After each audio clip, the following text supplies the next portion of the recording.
108 mm švajcarski vojni nožići. Švajcarac od 108 mm je u stvari Nemac. Za potrebe nemačkog Bundeswehra je projektovan 1976. godine nožić dužine 108 mm koji je u početku proizvodio samo Victorinox, a kasnije se uključuju još neki španski, italijanski i nemački proizvođači. U nekim slučajevima sa Victorinox delovima. U opremi je bio do 2003. godine kad je zamenjen sa modelom od 111 mm. Tako, taj model sličan je modelu, tekućem modelu u naoružanju švajcarske armije. To je neka druga tema. Najpoznatiji je originalni GAK, German Army Knife. To je model sa 2 sloja. Znači, ali je posle toga Victorinox pustio u prodaju još 10-ak modela od 1, 2 i 3 sloja. Pogledajte moj video gde objašnjam dimenzije švajcaraca.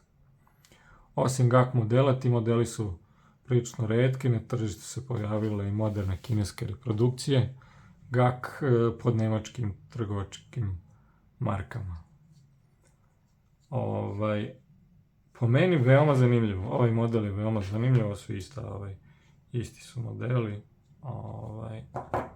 potpuno identični, znači taj originalan GAK, ima 2 sloja, znači u jednom sloju ima sečivo, nema bravljanje, izgleda kao uveličan model od 91 mm,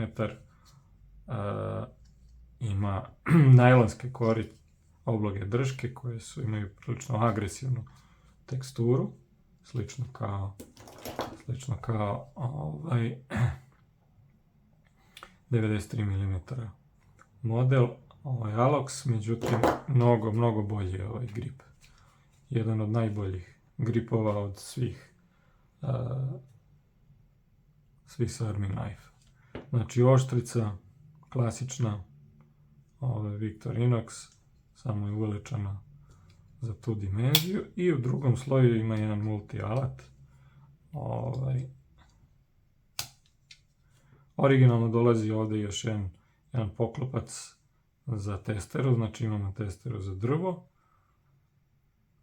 Prilično je agresivna, nisam je probao, ali ovako na prvi pogled rekao bih da je prilično agresivna i optimizovana za sirovo drvo. Ovde imamo kombinovani otvarač za flaše, kao i otvarač za konzerve. I ima na vrhu ravni odvijač i pod uglom kad se koristi može da se koristi i za Philips, odnosno za krstasti. I ovde ima torpija za nokte. Od alata na zadnjoj strani imamo šilo, prilično dugačko, oštro je sa jedne strane,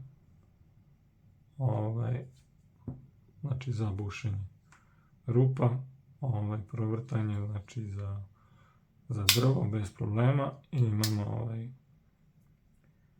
vadičep koji možemo, sad ću da proverim, nisam nikad probao, verovatno može da stane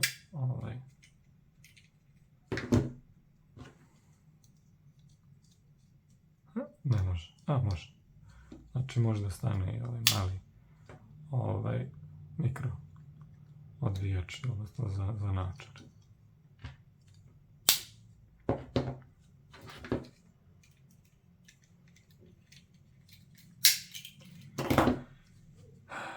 Znači postoji modeli od jednog solo, oni dolazi često sa crvenim drškama, neki modeli isto sa oznakom Safari, i najskuplji sa 3 sloja koji ima oznaku Mauser, znači rađen za firmu Mauser, ti su onako retki i skupi, ima još jedan dodatan sloj u vidu zakrivljenog sečiva, znači vjerojatno za lovce rađen.